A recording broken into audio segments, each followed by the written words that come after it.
This morning I wanted to talk about karma because Melba's been talking about the 5 precepts for the last few days, and that's showing us very explicitly how to live in a very intentional and conscious way, and really to create the causes that we want to see, the effects that we want to see in the future. There's a whole lot more about karma that can help us understand to even more how we answer questions of like, why me? And also to empower ourselves to really see how we can create the causes for the happiness that we want in various different ways.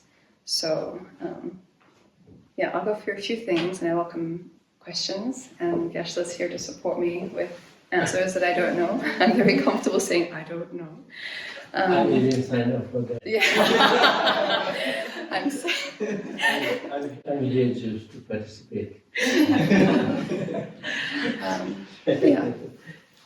And hopefully maybe touch on a bit of that purification as well. That's come up that hasn't fully been explored. Is that very much around showing how fluid karma is as well. So for us, let's just connect with our motivation again for why we're here.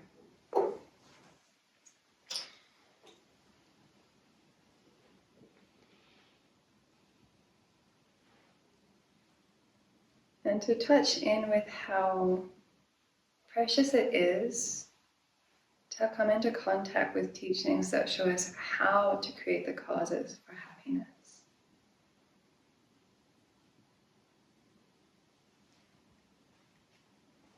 Things don't arise randomly. Things arise from certain causes. Apple trees don't produce pears or cherries, they produce apples. And similarly, there are certain causes for happiness and there are certain causes that produce suffering. And so we now have in the palm of our hands a method to actualize our own happiness and then show others how to do the same.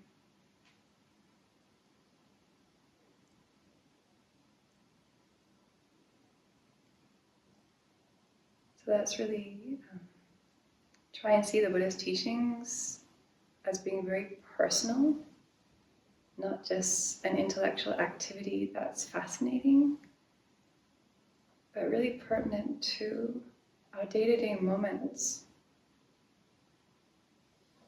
an expression of a very visceral wish for happiness and no discomfort at all. And then reaching out to others, wanting them to have peace, ease, every joy. So let's listen together today, share together today, as part of creating the causes and conditions for our own short-term and long-term happiness, contributing towards the goal of attaining full awakening, so we can then be truly able to help others in a most wonderful way. So, one way to understand karma, well, first of all, what is karma? It's said to be intentional action. So intentional actions of body, speech, or mind. And so, again, that's linking in with the idea of the 5 precepts, where we make a very clear decision. Whether we take it in a ceremony or not, we can choose to live by them. Say, I am going to live this way. It's a conscious decision. And that then has a very powerful effect on how we move through the world. There's also every small decision that we make, even ones that we don't really feel that we do make, kind of just pushed by the force of past actions. There's still karma. And karma is said to have 4 general characteristics. That it's definite, it expands, we don't experience what we don't create the causes for, and that karmic seeds don't just vanish or disappear. And these 4 characteristics can give us a better understanding of our own lived experience. So Karma is definite in that certain causes bring happiness and certain causes bring suffering. And this is really important for you to understand. It's not a system of punishment and reward. There's no external being dealing out happiness or suffering. But it's rather like a natural law. And the Buddha also didn't make up the rules. But rather he saw through his own experience that certain causes bring about suffering and certain causes bring about happiness. And that's where virtue or non-virtue is labeled on. That these things bring happiness, therefore that's virtue. These things bring suffering, therefore that's non-virtue. And I think with certain actions we could all see, like with killing, the 10 non-virtues, they're said to be non-virtues because for most people when they do them, there is affliction in the mind. With killing, for example, we kill because we want, out of attachment, because we want food, or, there's stories of people killing their spouses because they're having an affair. There's strong attachment and anger. Anger is often part of killing.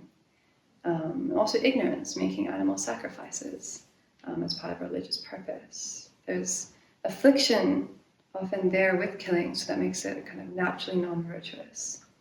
And the same with sexual misconduct or lying or stealing. So what I find very important or moving here is that happiness and misery aren't random. So therefore, we have agency. We can determine what we experience in the future. Because if happiness and misery were random, then what would be the point of spiritual practice? You never know what was going to come at you, or you could do anything and then anything could come. Whereas, we see that that's not how we live our lives. We eat because we're hungry and it satisfies the hunger. We do this for that purpose. Certain causes bring certain results, and it's the same with happiness and suffering. And we can see in our own experience, like to test this out in terms of when we steal, or when we lie, or when we say harsh or divisive speech, how do we feel usually after that? I feel unsettled. There's something unpleasant about that.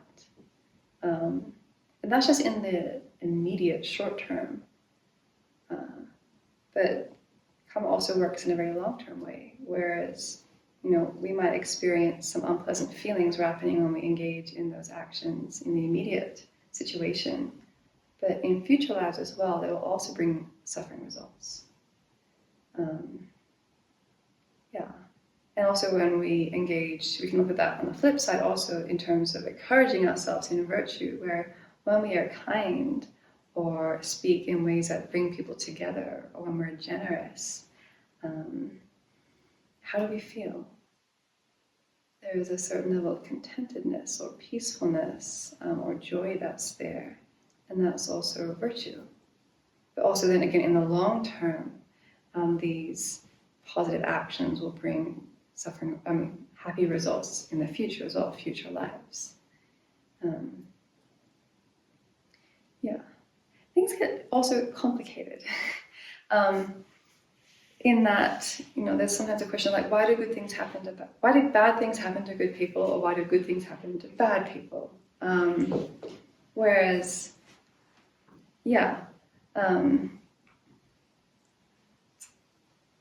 We create many causes and conditions, like every day we're creating karma. And each of those will bring a certain result. And so we have many different karmas ripening throughout our lives. So, what comes to mind is an example that Venerable often uses about Donald Trump. He has a lot of power and a lot of money. And right now in this life, he's using it in a way that has harmed some people. But the cause of having a lot of wealth is generosity.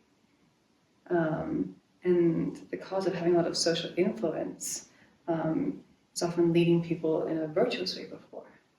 So he's experiencing the ripening result of having created virtue, but then using in a way that is harmful.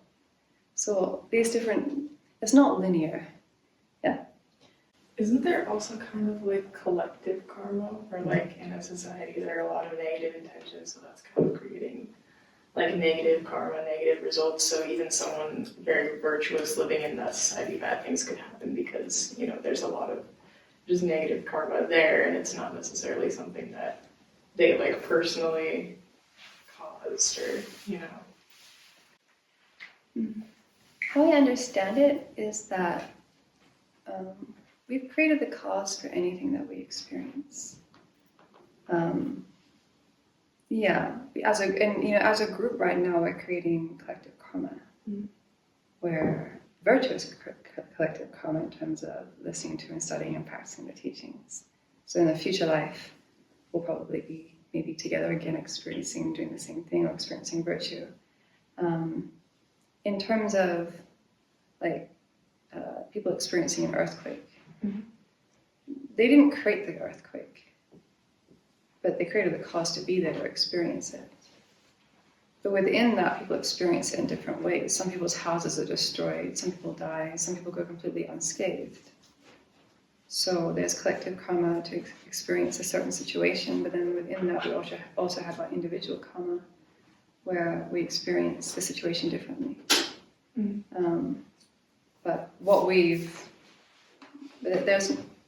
karma is one system of cause and effect, and then there's others. There's geological, there's not just one system. So, which I don't fully understand all the intricacies of that, but I know the example of the earthquake is often used in terms of like, our karma didn't create the earthquake. There's physical mechanics of that, but we created the cause to experience it. To see the complexity, I think, also in terms of different happiness and sufferings coming throughout our life, and this also helping to explain sometimes very painful situations in terms of like, why did this child die young? There is causes and conditions wrapped in it, so it's not random, and it's also not punishment. Could you say more about how it's not a system of reward and punishment? Because I think I sort of incline in that way. Like a child dying young because they maybe were really harmful in a previous life isn't punishment. So like how else, I think I'm struggling to understand how else to think about it. In the Judeo-Christian framework that many of us grew up with, we're so used to having the idea of a God being in control and dealing out punishment and reward. Whereas we create the cause, we experience the result. If we've killed in the past, it's said that we'll experience a shorter lifespan, or life being cut off early in the future, or health problems or different things. So it's a very big change of mindset to see that as not being a system of punishment, but there are teachings on ways to refute the idea of a creator God that can help with that. Geshe? Yes, and also that there is no non-virtue which cannot be purified. And if one does the purification practice, and there's no such act, misdeed that cannot be purified. So again, it's not somebody dealing out punishment to you, but rather it's almost like a natural law. Say it falls like this, there will be 10 here. Because of this, when it meets with some other conditions, it may, if it happens to hit here, it may react differently than others. Right? But when you have mended it, it would not be subject to that. So it's very much subsystem of the natural law, except there is an additional player in the form of volition, in the form of intention. Otherwise, it is the same as natural law of causation.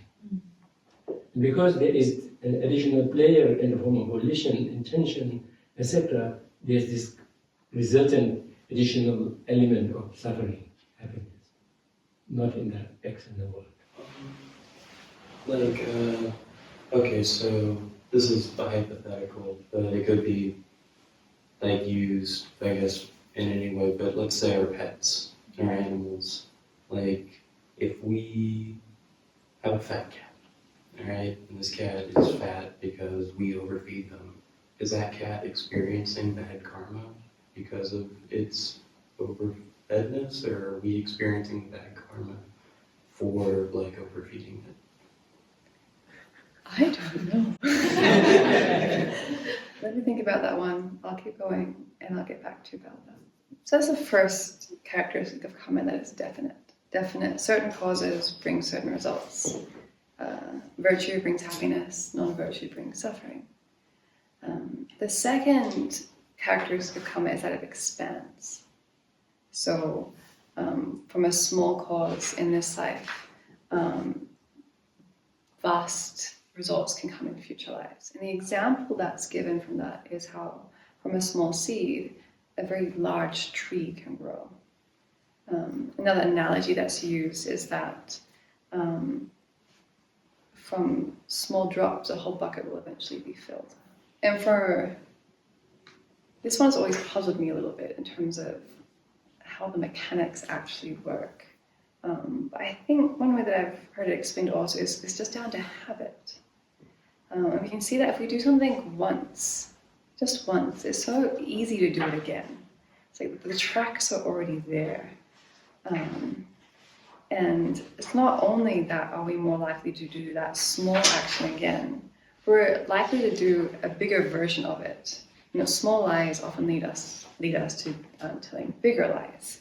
And in the opposite direction, small acts of generosity can often lead us to engage more easily and more joyfully in bigger and bigger acts.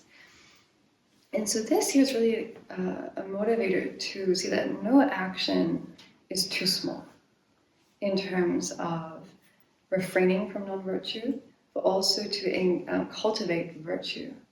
And this is one of the ways that Venerable's really set up the Abbey and tries to train us into really pay attention to these small acts of virtue so that they create this ever-increasing propensity that just propels us forward.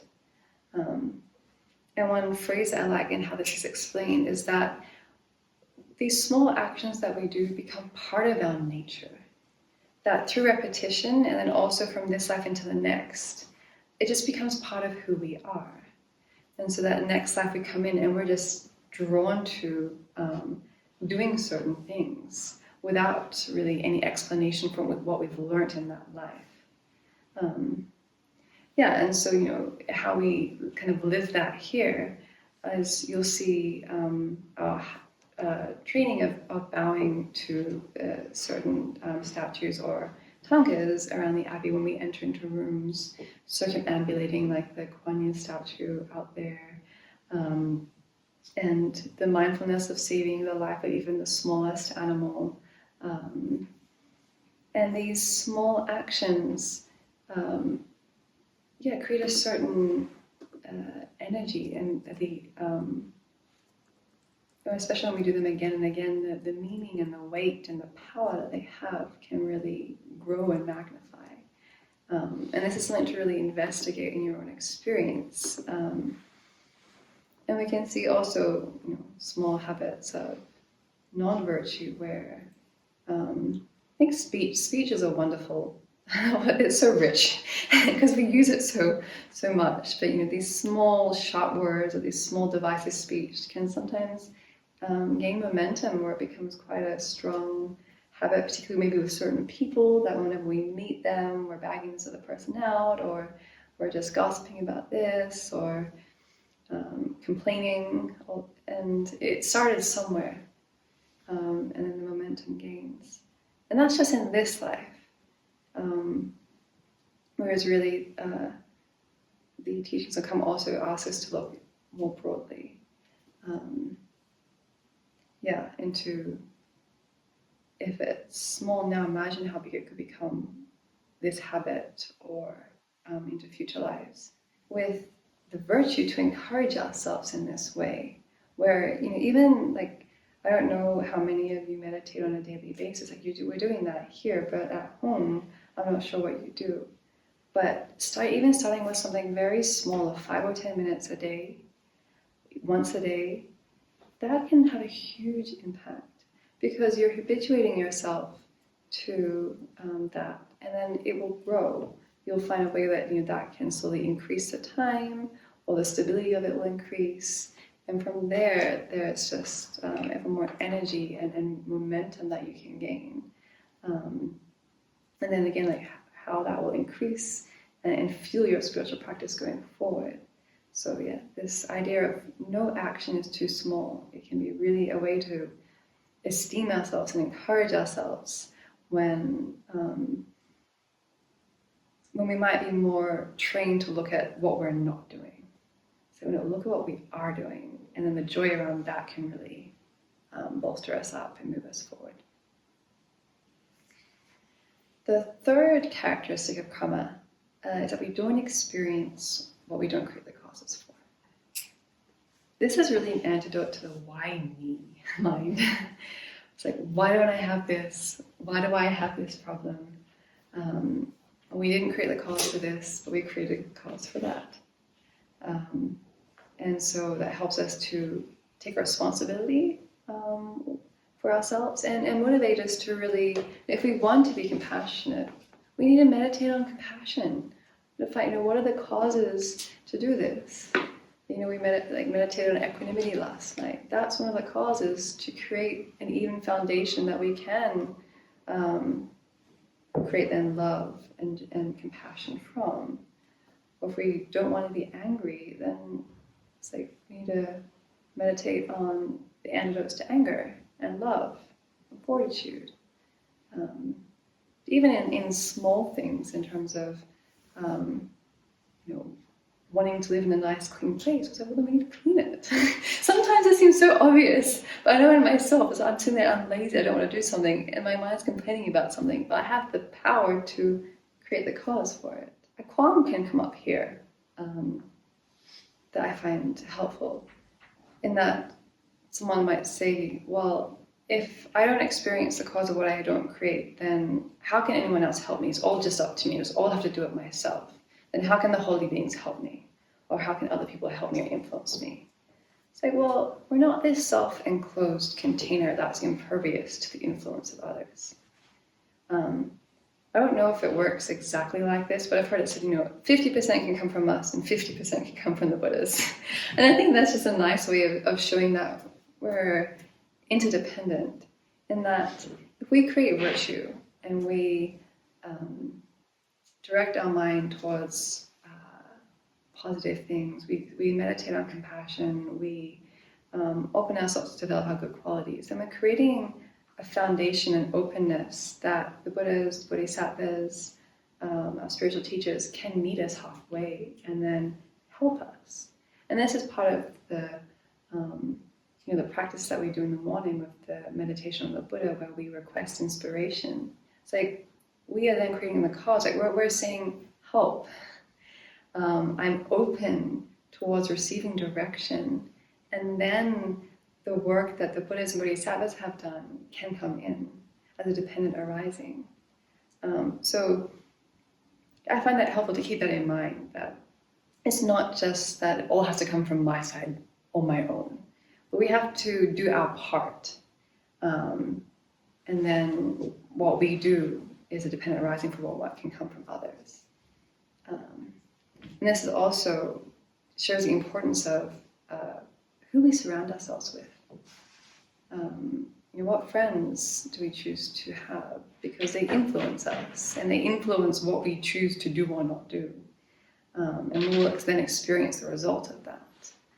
They don't force us to do anything, but the way they live their lives, if we spend a lot of time with them, will influence how we live ours. And the fourth of these 4 general characteristics is that karmic seeds aren't lost. And so what's a karmic seed?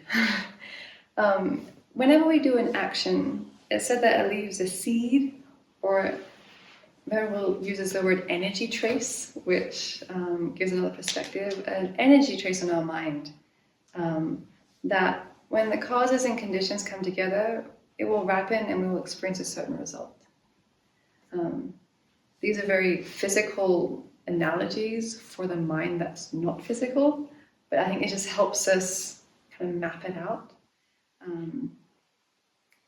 So if we create the cause for something, unless we do something, unless there's an intervening force, we'll experience the result of that. So we can take confidence then that we'll experience the result of our virtue. And if we create non-virtue, then as a motivator to create an intervening force. So the fear of I'm screwed could come up in terms of I've done these actions and the fear of I'm going to experience these suffering results. It's like, well, this is the purpose of purification, which is what Geshe was talking about just before in terms of we have agency that we can purify the the negativities that we've created in the past through like using the 4 point of powers, where we rely on we firstly generate regret, which Venerable's talked about in terms of generating healthy regret for the non-virtues that we've done before. And this is not the sticky guilt where we beat ourselves up, but it's just clear, wow, I've spoke divisively. I saw the harm that it caused others. I don't want to do that anymore. I don't want to harm myself or harm anyone else. So we create regret. And then we can, I like the way that Venerable, I don't know if this is not, I think, the literal translation in the Tibetan, but the phrase of repairing the relationship is how she phrases it, in terms of we rely on the holy beings for support, and also if we've harmed the Buddhas or Bodhisattvas in terms of turning away from the Buddha's teachings or things like that, we rely on them for support. We also repair our relationship with sentient beings, who often also the field that we harm. And we do that through often going for refuge, generating bodhicitta. And then we do a remedial action. And that's kind of like the counterforce that acts against the negative action that we've done. And this can be anything. We often do practice like, Aaron was asking about the prostration to the 35 Buddhas this morning. And that is a purification practice where the bowing to the Buddhas, reciting their names, and the visualization is a remedial action. Sometimes the recitation of mantras can also be a remedial action. But so can doing charity work, or anything that we feel, anything virtuous that we're attracted to. It doesn't have to be prescribed. And then a key part is also making a determination to not do the action again. And that's really protection moving forward. And this doesn't have to be that we'll never ever do it again, because for some things we can't say that. Like that we'll never speak divisively again, or we'll never gossip again, or so forth. We'll never have malice in our minds. But we can say for the next 3 days, I'm going to focus on this. Or even for the rest of today, I'm not going to do this thing that I usually do every day. And that creates a certain power that pushes us forward. One, it increases our confidence that we can actually refrain from this. It also creates a momentum to refrain from that in increasingly longer periods of time. So, this characteristic of karma where we will experience the results of what we created, it's much more fluid than it sounds, but it shows us if we don't want to experience that, then we have to do something about it. And on the other side, we will experience the results of the virtue that we've created unless it's an intervening force. And that intervening force there can be our anger or our own views. So if we get angry, it's said that it can harm the merit that we've created. And maybe I don't know if you've seen in your own experience that when you're really angry, our mind can feel so dry of anything good.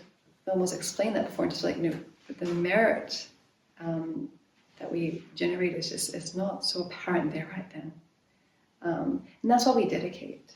After every action, virtuous action, we try and dedicate, because that dedication protects the merit that we've created. Especially if we dedicate it for the full awakening, that merit will last until our full awakening. How that works, I don't know, but it's a motivator to really. They say to do two things: one at the beginning and one at the end. Motivate and dedicate, and that way we bookend our actions so that they will really bring the results that we want. When it comes to the determination not to do the action again in the future that you're purifying, you set yourself a time frame, let's say it's 5 minutes, because it's really difficult for you to do. I might be wrong, but aren't you at the end of that time frame supposed to like recognize, assuming that you didn't do the action, that time period, this is fantastic, I didn't do it within these 5 minutes, rejoice. And, so my question is, what if you forget? Like, if you set yourself a long time frame, like, I'm not going to do it today, and then you get to the end of the day and you just go straight to bed, what happens then? That's probably my usual. Good, so it's not just me. No, Venerable Jigme often talks about this, how she's trained herself to really, most of us have devices of some kind. She uses hers for this purpose, to set reminders for herself. So she'll get a bing on her iPad that will remind her of when she set her time frame so that she can then rejoice. She also sets different dings and bings on her device to remind her of different things she wants to remember throughout the day. And ideally we want to be able to remember this on our own, but hey, especially at the start, we use what we can to help us. So writing ourselves, especially, writing ourselves notes, post-its around the house. We can use a variety of different means. Even they can be very small things. Like I had one practice I was trying to do many times throughout the day of just pausing, and so I try and keep a tally on my wrist. And I'll just, to try and, it's helpful just saying, I'll just do a little line and I'll be able to see, it's just a way of grounding myself, remembering. So you can use many different means. But the rejoicing is really powerful, because when we rejoice and we esteem ourselves, we're going to be much more likely to do it again in the future. And it says that the rejoicing increases the merit, so it's a lazy person's way to create merit.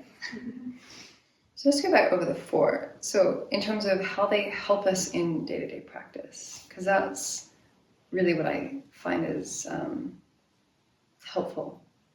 So with the first one, the karma is definite. It helps us get clear, I want to create virtue, I want to abandon non-virtue, with an understanding of what that is. And the second one, in terms of karma expands, it helps us get clear, no action is too small. I know personally, for me, I think as a monastic, the object of attachment has been reduced somewhat. But so food can easily become an object of major attachment. And sometimes I have thought of, I'm not hungry, but I'm bored. Or I have some affliction running and I want some comfort.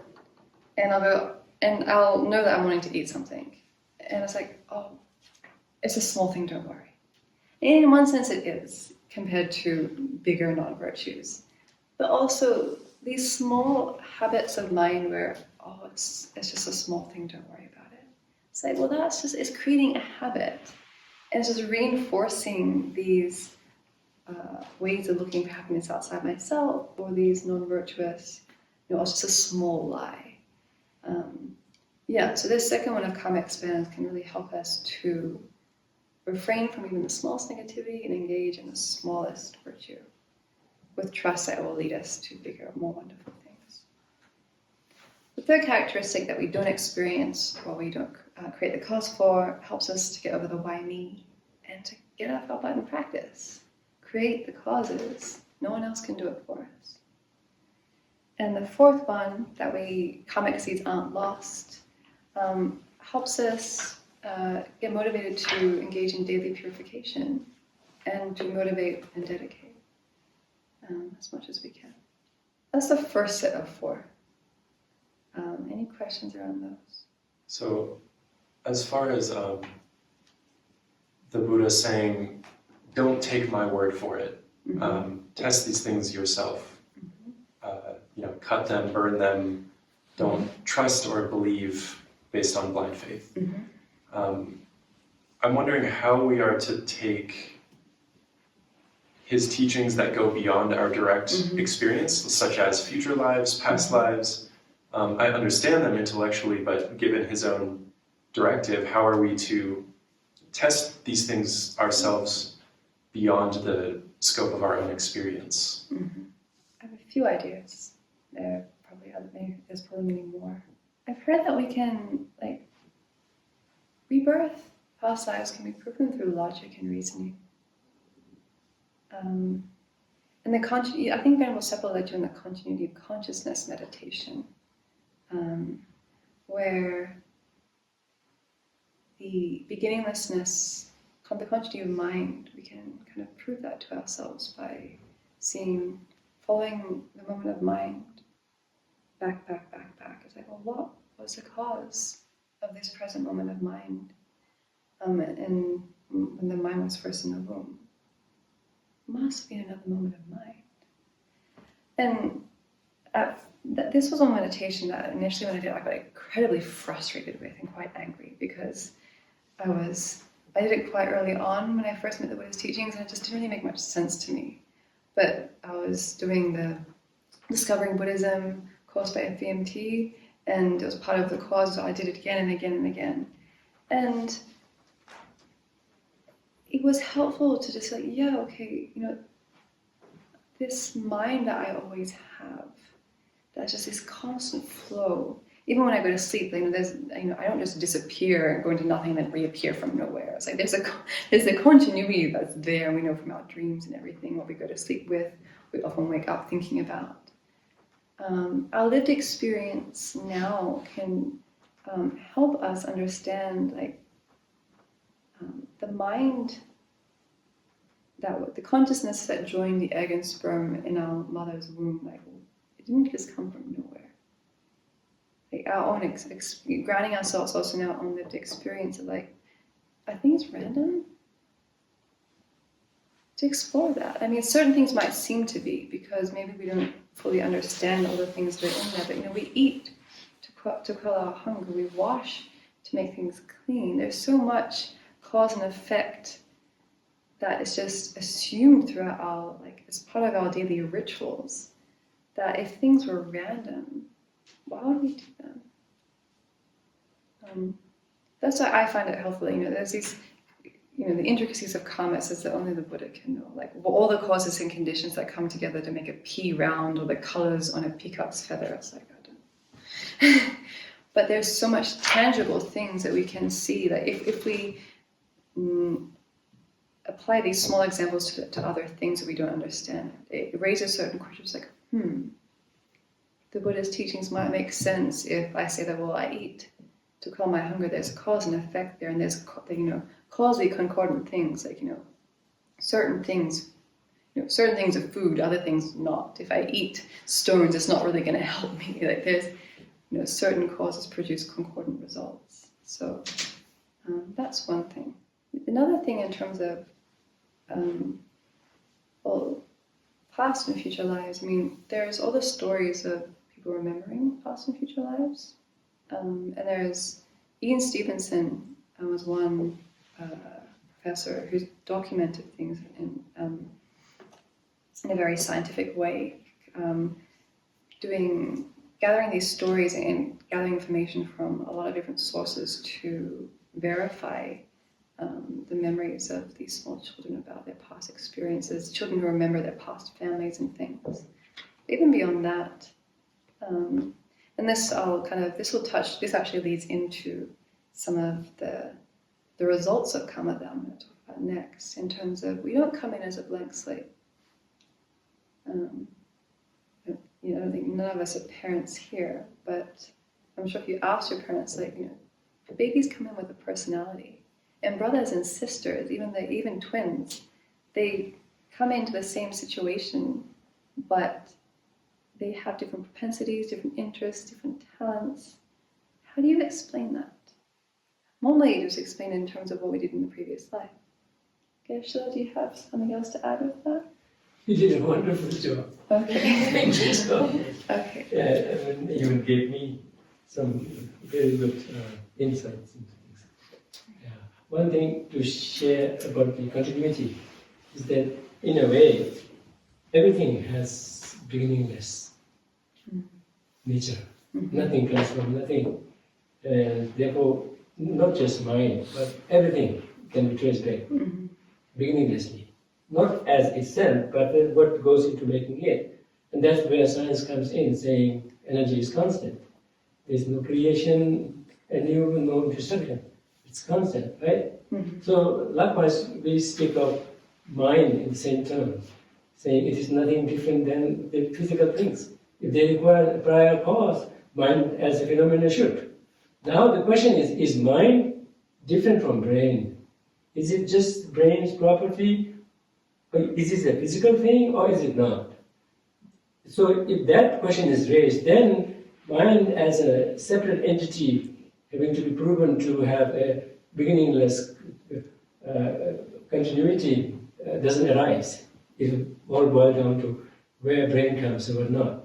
But if that were the case, if the standard scientific line were to be the case, which is itself at best a hypothesis, an assumption, not a proven thing, even at this very point, then we could bring in the parts like Venerable just brought up in the case of babies coming with their own traits. And now these are becoming clearer and clearer. Even top-notch scientists and doctors, physicians could not deny what they saw in the operation theaters, where people out of their body, people come back and report out-of-body experiences which could be verified. Right? Even as recent as a couple of years back, there is a doctor called Samparnia who is leading a global movement called Awareness, where he is looking into presence of, where he's looking into the question of death. Where does the point of death start or ends, or is it a point, or is it a process, etc., etc. And he is particularly using scientific methods, although not that he is the first one, because Ian Stevenson and many others, many of his own students now leading the department in the University of Virginia, they're all doing their things without any bias, objectively, scientifically, and they're finding ample examples across the world, not just confined to cultures believing in reincarnation, but in the West and everywhere, even in family where there is no such belief system, etc., etc.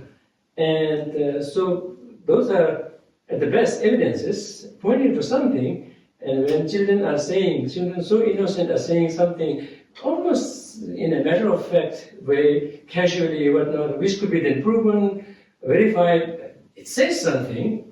And then particularly the personality traits that people come up with, even identical. Even now the science is saying the so-called identical twins are not quite identical, even what do you call it, DNA-wise, etc. But nonetheless, they could be as close as anything can be identical. But they are true. You see differences, and mostly differences in terms of the mental traits. And that's very, very understandable. Physical traits have come from the parents, right? Although there is still the question of which genes gets expressed or not, but not. But nonetheless, you receive the same thing, and that's why physically they are these identical, unbelievable identical. But when it comes to mind, which is very, very personal, they see the differences. And we can also conduct our own experiments.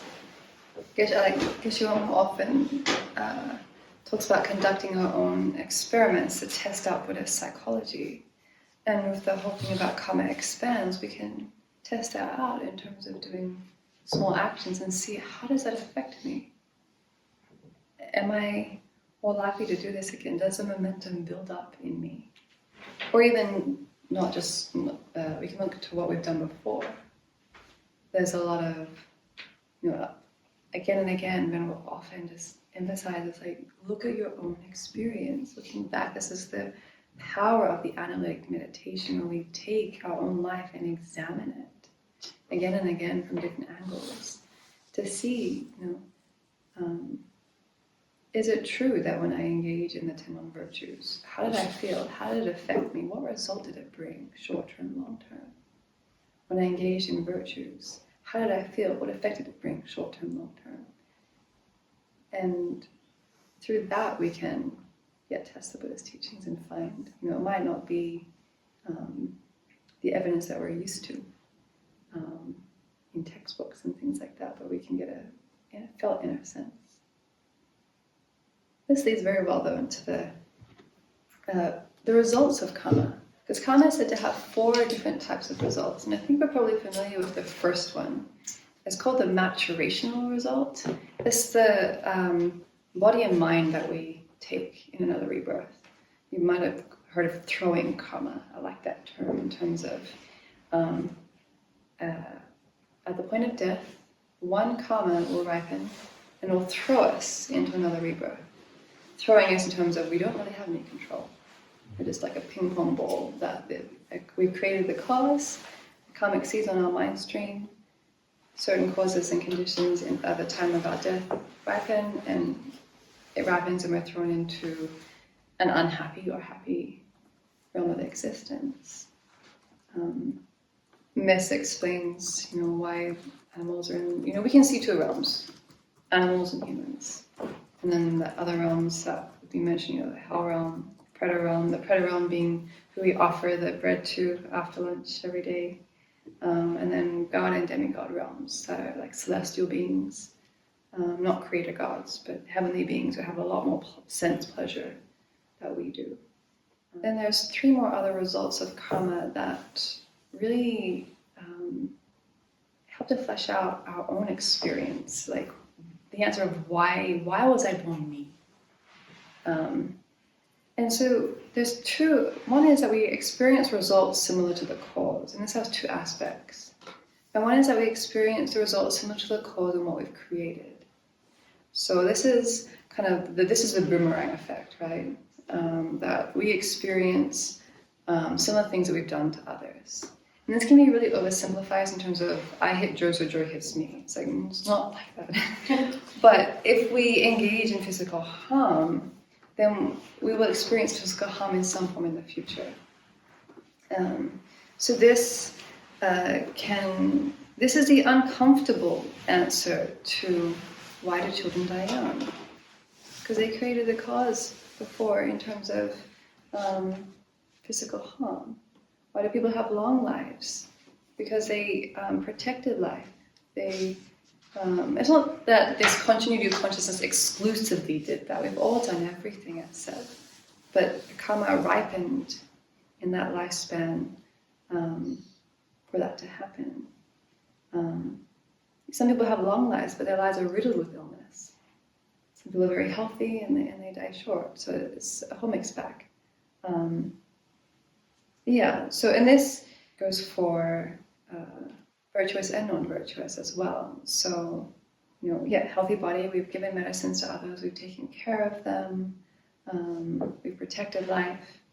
One thing that I find interesting is with idle talk, so just chattering, meaningless talk, where we waste time, there's no good purpose behind it. Like, we have, when we meet friends or when we meet strangers, we engage in small talk to put people at ease. And just to connect with them as another human being. But idle talk is more just wasting time talking about meaningless stuff. And it said that one of the ripening results of that, similar to experience, is that we are afraid to speak in public. There's this apprehension to speaking to crowds, or that people might not value our words or want to listen to us. And that's something that I've definitely had from quite young in terms of this fear of speaking to crowds or this apprehension that's there. It's like, oh, okay, well, why? Well, from idle talk in the past, okay. yeah, I find that it's helpful just to understand the mechanism behind. So, well, I don't want to experience that again in the future. So that's also a motivator to refrain from that particular action. And this also answers some of the difficult questions around, like, well, I'm an honest person. Why in this life is there a pattern of people lying to me? Well, in the past, we've lied to others before. And I think the idea of multiple lifetimes and different karmas wrapping at different times also helps. We might have a certain propensity in this life, but almost the opposite is wrapping in another way, in terms of we're honest, but yet we get lied to a lot, or we're faithful, but we end up with partners that cheat on us. And so before we've harmed others with our sexual action, and so now we're experiencing a similar result. Even if right now we have the inclination to not be like that. And the other ripening result of that's similar to the cause is in habit. And this again comes back to at least a little bit in terms of karma expanding. In terms of if we are habituated to something in this life, it's going to continue and we're going to be coming into it with the next. Yeah, and it's interesting to look back and like, what did you come in with when you were little? I have this memory of being very young, 5 or 6 maybe, and I was with my parents. We were going somewhere rural in Sydney, and I went into this store with perfumes and little knickknacks and stuff, and I saw this apple incense fragrance thing that I really liked, but I didn't have any money for it. I remember just holding on to it. It was very clean. I was like, I want to take this. And the shop owner was watching me, knowing what I was thinking about. This little kid that's kind of like sitting there thinking, like, just take this away. And I'd go in and take little $2 coins from my dad's bedside table so I could buy stuff from the canteen at school. And it's like this little kid with this propensity to steal. And also came in with this propensity to lie or to exaggerate. But then no interest in killing. And my situation as well, like my parents didn't go fishing, they weren't hunters. For some reason, when my parents went away at 18, I was reading some stuff, became vegan. So like coming with these certain propensities, but with these others, not there. It's like, why? Habits that came in from before. And this begs the question, like, what now do we want to create the causes for us to experience in the future? I have a friend who at about 6 or 7, I don't know where it came from in terms of education or what, but he's like, I cannot eat animals anymore. And so as a 6-year-old, I was like, Mommy, don't want beings to die for me to eat. And so he became vegetarian, then his mother did, then his brother did, and then he supported me in my decision when we became friends, because my whole family is still meat eaters, and I was finding it hard to stabilize my decision, and he supported me in that, and another one of our friends. And so, but you just imagine coming in that young and having the ethical clarity around that from this decision to not kill, or to not, even if it's not directly killing, to not support it. So how else to explain that? And I know we have, every month we have a Sharing the Dharma Day at the Abbey, which we do online now since COVID. And there's a 12-year-old boy in South Africa who's joining us, who were in and was asking for some advice about his spiritual practice. And he's been practicing for a few years. It's just like, wow, because I'm in South Africa. There's not so many Buddhist centers there. I have a friend South African who's moved to New Zealand. She said, she has a personal wish to help spread their Dharma there because of knowing that it's just not so flourishing yet. So this small child coming in with that interest or that propensity and that wish. So what are we? To keep in mind, like, what are we cultivating now that's going to propel us in the future? And to be really intentional about creating these positive habits that will help us come in with such clarity and beauty and good qualities. And also thinking about habit is coming back to the idea of collective karma. Because I was reflecting on these different things. Like Australians are known for being blunt and kind of harsh speech as a culture.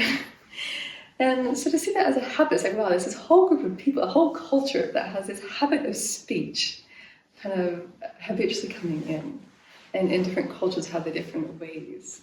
But to see also that as a ripening result. Yeah. And the fourth ripening result is environmental. And so this is all from one karma. So our living situations, be they pleasant or unpleasant, can be determined by the karma that we've created. So, I want to take like the two countries that I've lived in that provide before here are kind of a good example of this, where it's said that divisive or harsh speech can create quite barren, difficult landscapes where crops fail and different things like that. And Australia is a huge desert where crops often have, there's huge salt desert fields and locusts and plagues and different problems there. And then also with divisive speech, harsh speech, or malice, there's lots of dangerous animals in Australia. There's so many poisonous things that can kill you. Growing up, so you don't just put your hand into a letterbox because there can be these tiny little red-backed spiders that can kill you, or at least make you very, very ill. You can't go camping without being very, very careful about zipping up the tent because snakes can come in. They like the bottom of sleeping bags. So you don't want to go in and then find a poisonous snake at the bottom of your sleeping bag, and then there's scorpions and different types of things. And then I moved to New Zealand, where at least there's no native species there that are poisonous. None. And everything that is poisonous or can cause harm has been brought over.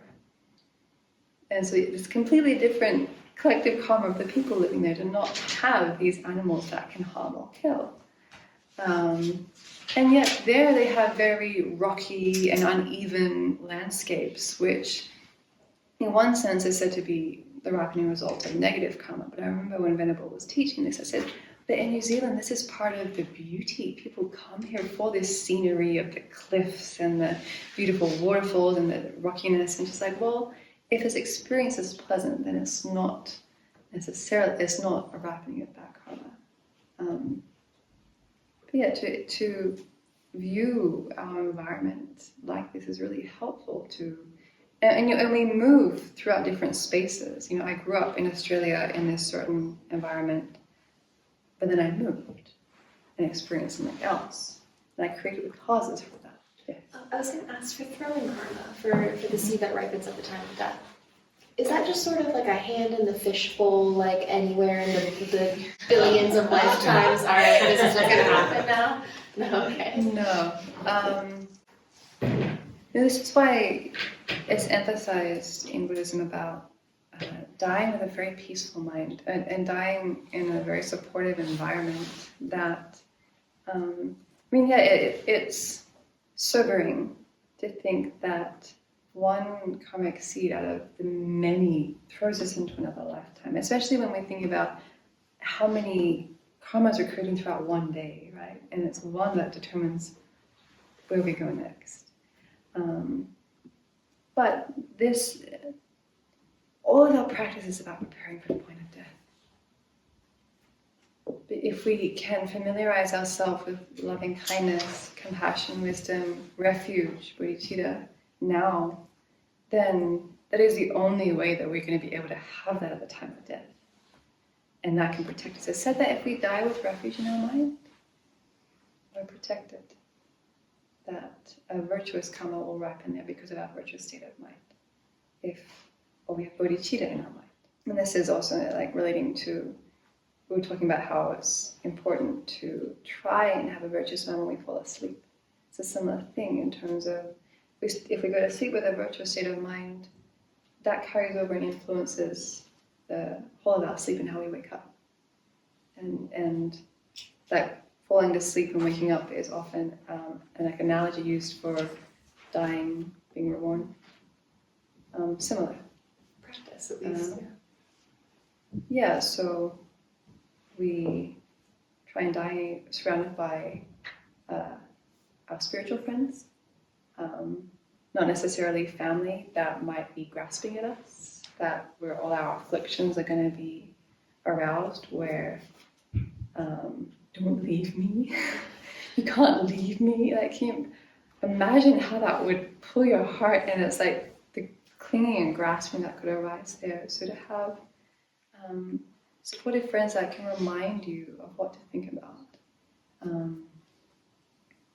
To remind you of your refuge, to remind of compassion, to think, may the rebirth that I take be of benefit to others. May my death and rebirth be one that progresses me on the spiritual path. There's various resources that are available as well, like mantras that you can play or prayers that can be recited. I think Venerable Robina Corton, some of you might know her, she prepared a whole book based on Lama Zopa Rinpoche's teachings called it's got a very witty title that I'm not remembering right now, but basically How to Die with Joy, or something to that effect that we have a few here. Who was it that wrote it? It's Venerable Robina Corton who put it together from Lama Zopa Rinpoche's teachings. But I'll find it for you after, because the title is quite wonderful. There's like a hierarchy as well around what karmas are more likely to ripen in the point of death. The things that we're most familiar with are more likely to ripen first. Ripen, I'm not quite sure of the exact order, but things that we're familiar with or that we do often, those karmas are likely to ripen more than others that we're not so familiar with. We don't do so habitually. Karmas that are very heavy also.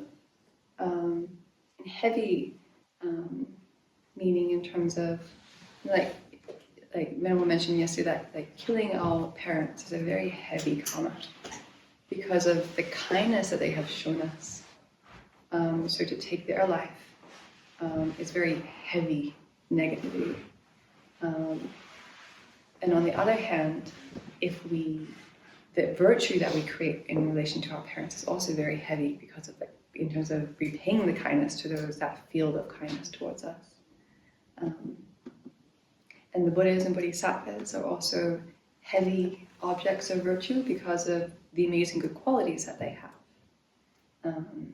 So the small action of bowing to Kuan Yin when we circumambulate is a small action, but it's heavy, it's weighty, it's got a lot of power behind it not because that piece of wood has some quality, but because of the respect that we're paying to infinite love, compassion, wisdom, and our aspiration to actualize that. And also things that we've done recently as well. Not just that we're familiar with, but also recent things. When meditating on karma and its results, the first three make total sense to me. But trying to determine how, like the 10 non-virtues, how they relate to environmental results, sometimes are unclear. And I don't really know how to generate that on my own because I can't really make a link between, I can't think of one right now, but like going through each of the 10, there are sometimes where like I got nothing. I have no idea what environment I'd be born in if I did this action. Mm-hmm. So how would you recommend getting more clarity on that? I forgot to bring it with me, but Foundation of Buddhist Practice, Volume 2 of the Library of Wisdom and Compassion, has three whole chapters on karma. Okay. It's fabulous. It goes into so much detail, but it's so clear that, And Venerable taught on that. The videos are online. And Geshe Sopa's commentary, The Steps on the Path to Awakening, also, his commentary is very clear and accessible. I would recommend looking at that. I agree that some of the correlations can be hard to understand, but some for me seem quite tangible. Like it's said that if we kill or we harm others physically, we can be reborn in a war zone. Right, exactly. That makes sense to me. And that also ties in, and I guess isn't fully separate from the idea that we experience similar to the cause. Or being born in a place where there's animals that can kill you. That's prevalent in terms of we harm others and our environment is harmful, or there's lots of potential there to experience harm. That to me makes sense. I'm pretty sure this falls under the environmental results. This doesn't, like with covetousness. Actually, no, sorry. I think this is experiencing similar to the cause. Never mind. Maybe just sit with it a bit more and explore. The divisive speech, harsh speech, with uneven environments that are difficult to traverse, with thunderstorms and different environmental disasters. When we really think about the harm that our speech can cause, the inner turmoil that it can cause others, the difficulty that, a few well-timed nasty words can cause so much pain. It can cause, complete rifts in families for decades over a few words. And looking at it, really trying to see clearly the depth of harm that some of these negativities can do and how that could be reflected in an environment. It seems more doable for me to understand. Do past life karma ripen at the point of this life then?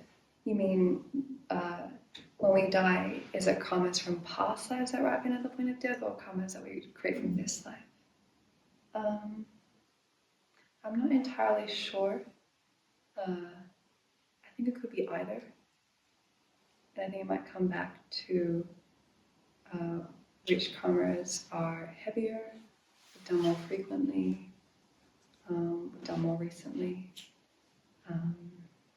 and the circumstances that we're dying in terms of, are we angry or attached or peaceful or have refuge in our mind? I know that it's said that our experiences in this life are largely due to karma from past lives. That what we experience in this life is largely a result from past lives, and that the causes that we're creating in this life is largely determining future, unless the karmas that we're creating in this life are very powerful and heavy, then they can ripen in this life. Which again is a motivator to be very intentional about creating very strong virtues, so that if we are experiencing a lot of difficulties, we can propel overcoming them and to engage in purification. And, I'm not entirely sure. Based on what we're talking about with karma, I feel kind of confused about how to relate to people who are in really difficult circumstances. Like, let's say parents, I met a couple whose daughter got cancer and their son killed himself a couple months later. Or maybe it was the reverse, the son and the daughter. And it sounds like the perspective is like, well, she got cancer at the age of 18 because she did harm in a previous life, and your son killed himself, and so now he's going to have a terrible rebirth, and you guys have kids that are like this because you also did terrible things in your last life. That's like where I can't, so I seem to be missing something, but it seems really harsh, and I don't know how to be with people that are struggling from the perspective we're talking about, so I think I'm just missing something. What comes to mind initially is that, again, coming back to the idea of there's no punishment or reward, and one aspect of our life doesn't define us. It's not the sum total of who we are or who that person is. in terms of the young woman getting cancer, it's just one thing, one karma ripening where everything else it's not just based on that one thing.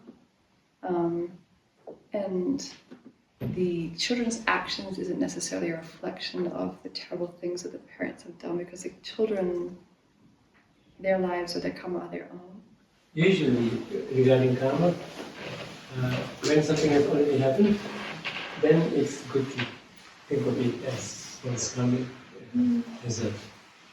Because that way you'll be more open to accepting it and dealing it openly. But when you have perspective that everything happens because of karma, it is also important to know that karma is not predeterministic. Karma is as dynamic and changing and changeable. Like we spoke of bad karma being purified and good karma getting destroyed before ripening because of our hatred, etc. Likewise, they can be enhanced by looking back and rejoicing in them, and they can be mitigated by looking back at them and regretting over them and doing corrective works. So that part has to be very clear in terms of karma. It's not deterministic. As I said earlier, not a single crime or not a single misdeed is such that cannot be purified. Mm-hmm. That we are speaking of at the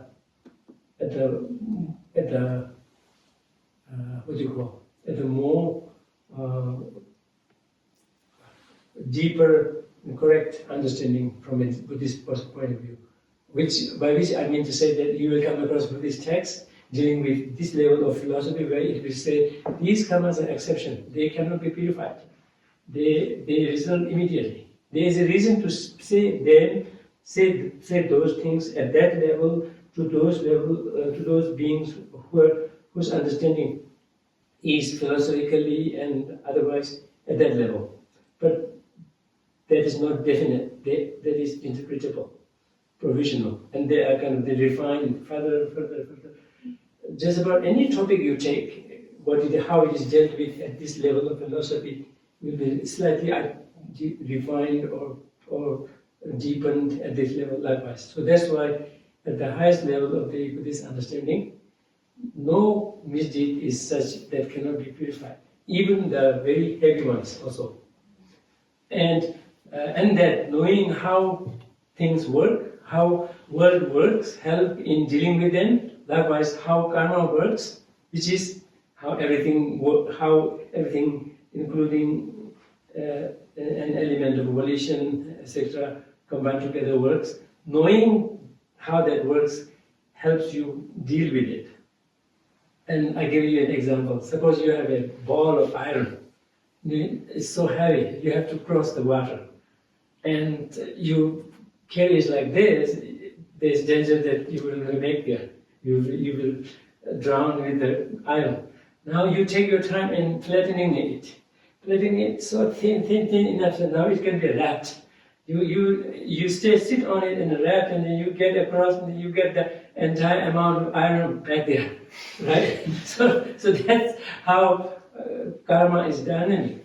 It is not set in stone, nor it is predeterministic. It is just part of the working of cause and effect, except it has, because we are this unique being of having this element of thinking, and likewise the capacity of suffering and whatnot. Because of that, the mechanism needs something else than what just the external world has. Now that said, with regard to your question, which is very, very practical, very, very important, that people sometimes misunderstand, is that when you see someone suffering, even if you may have the idea that yes, this is because of the karma, but when you shun it, then you are creating a bad karma. Now, because you see suffering, you have more reason to be compassionate. That's your responsive, informed response, positive response. And that can have effect also.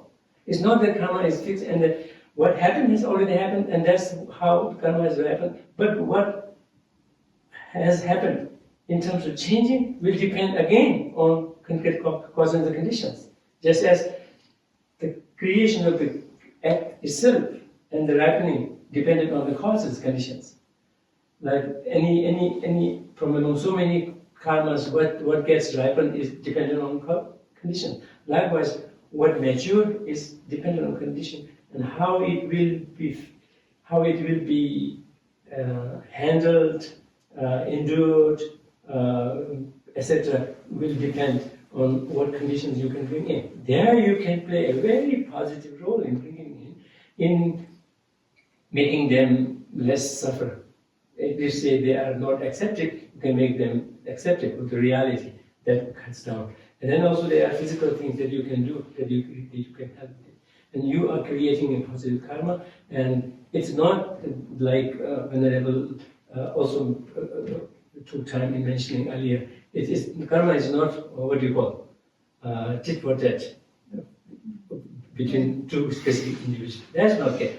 If that were the case, then it would be a very different story. But that's not the case. So that's why, even if you see them as karmic conditions, that doesn't mean that it cannot be changed, it cannot be affected. And you have seen in the after lunch recitation, yesterday we did the 8-point, right? So there was this point, I can't translate it right away. When you see someone in bad shape, bad condition, undergoing difficulties, whatnot, treasure it as if you have found a rare, because you have the rare opportunity to really expand on your positivity and change your perspective. And at the same time, there can be such a treasure in revealing how the karmic or the mental mechanisms work. What is leading them to that situation? What has led them? How it is feeling? It's almost like someone is showing you at their expense what not to do or what should do, what could happen. So in those so many aspects, you can really come up with a conviction that yes, that indeed is a treasure to deal with, to have access to like that. I think what I'm struggling with is like, how do you comfort someone who's looking for an explanation when your explanation is that, their kid got cancer because of, bad karma? In any situation, you have to come up from a place of compassion. So compassion doesn't necessarily always compel you to always tell the truth right away. Even if you want to tell the truth, you can wait for the right time.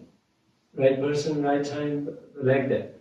Otherwise, they wouldn't be doing compassionately. You can be compassionate and then see what they are open to. And then not necessarily telling lies, but by the way, lie is a very interesting thing. Lie is not just flat saying something other than what the truth is. Lying is saying it with an intention to deceive someone. That intention is very important. To make what you say other than the truth being lie. Not everything becomes lie. If you say something compassionately, or sometimes you can even say, sorry, I don't want to say it. Sorry, I don't want to answer. You have to write it. You can just keep on. But if you have to, you say, the animal has gone this way, and you're sure that the hunter is after that animal, and he would kill him, you say, oh, that animal went there. With the compassion, not just for the animal, but for the person also. Keep him from engaging in harmful action, and also keep the animal from being hurt. One can do that also. So in such cases, one should approach with compassion, and that opens your heart in terms of what to tell, what not to tell, and what could work, and then do that, rather than just look at His Holiness the Dalai Lama, how he deals with situations. He believes in karma. He knows everything happens with karma. But how does he deal with it? He doesn't just leave them away, right? He tells them what needs to be done, and he does all he could in comforting them and facilitating them and whatnot. Not much one could do that. And that can happen when one approaches everything, which is difficult, but it is very rewarding to remind oneself to kind of make a conviction, decision at the moment that everything, every action I want, I will make today. I will try to make it from a place of compassion. And then let that be reminded again and again and again. It will be so rewarding to oneself, as well as the type of action that will come out from that. You cannot imagine what kind of action you can. One would have gone a big way, much more creative with this openness, and anyone would be very creative in coming up with things that would help them.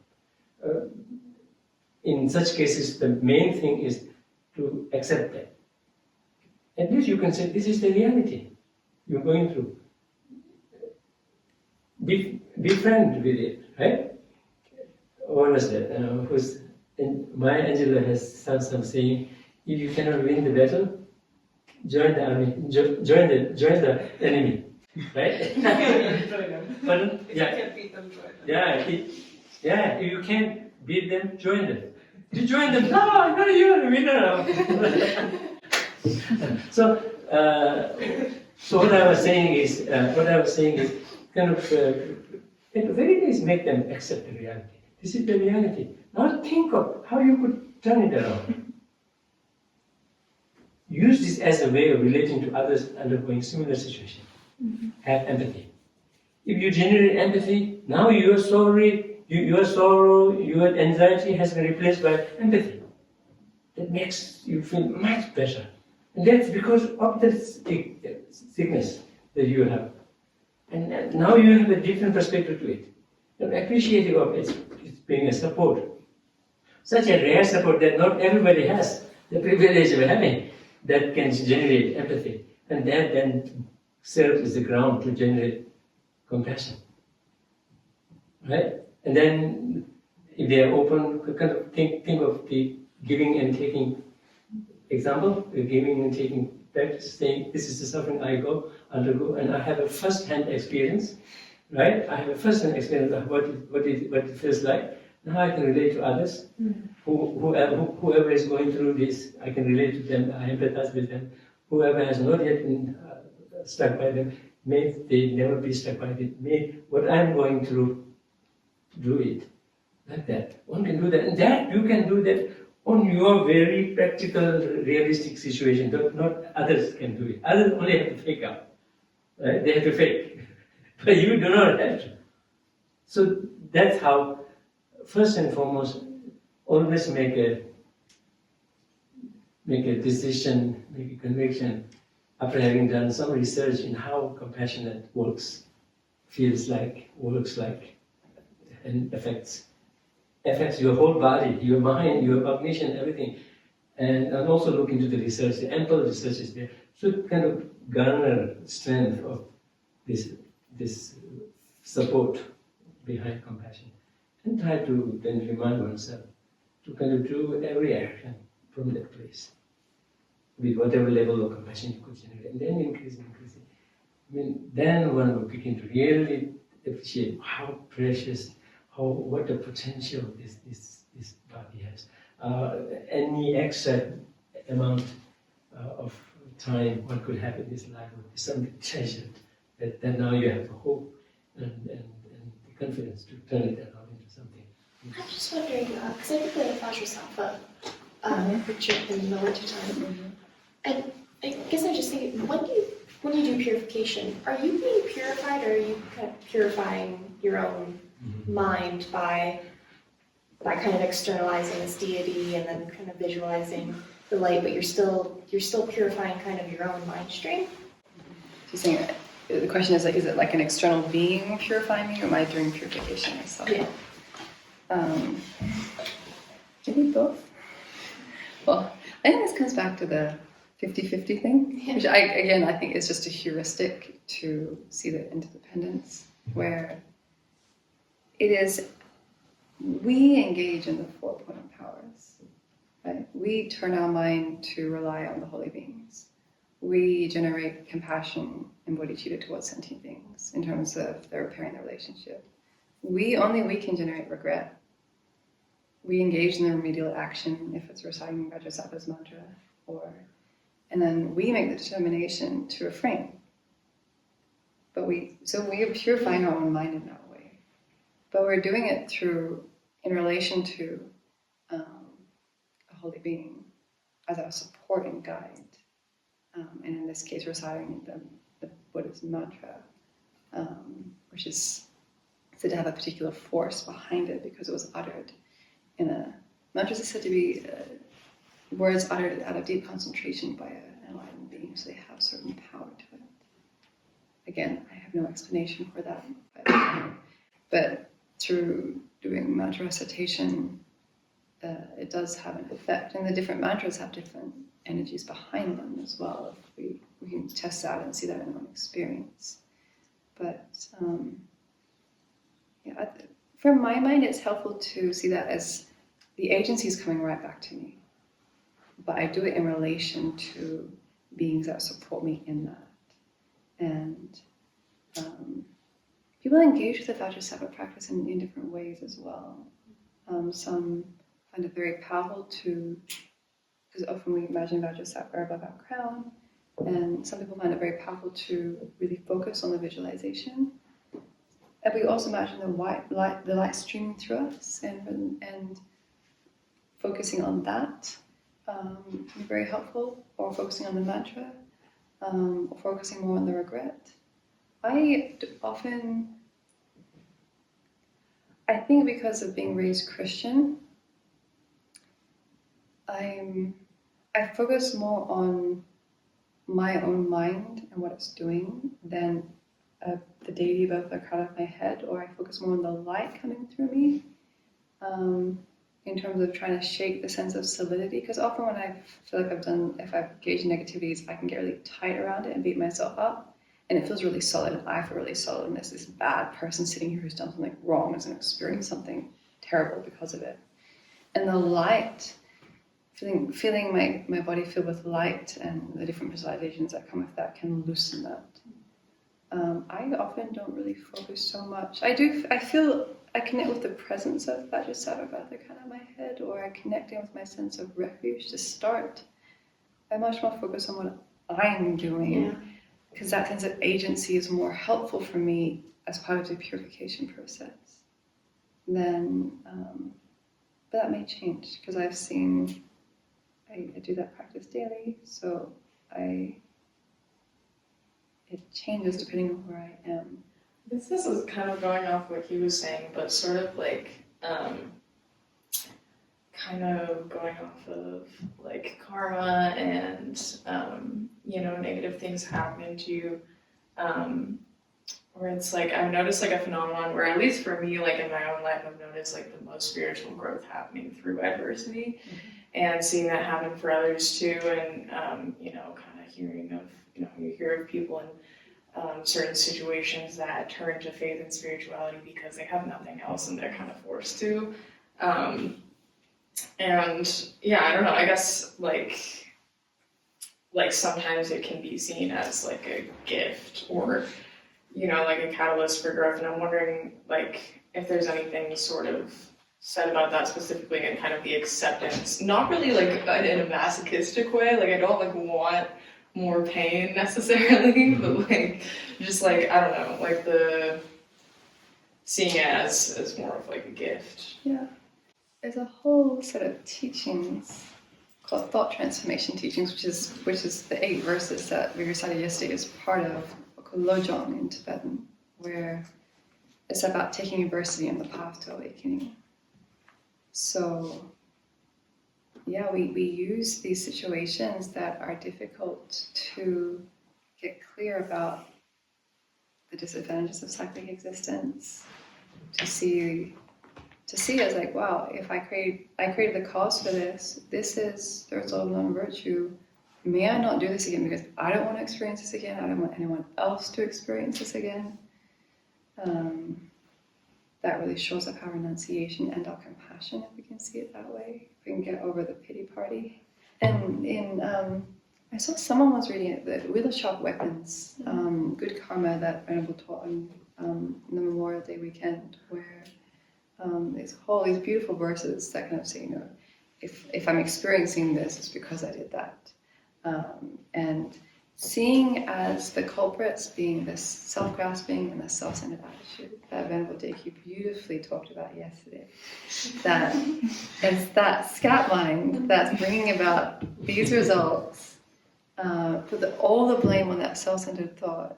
And in that way, Venerable's talked about saying, like, good that this is happening, because my arrogance and my pride and my attachment to sense pleasures is getting destroyed by this.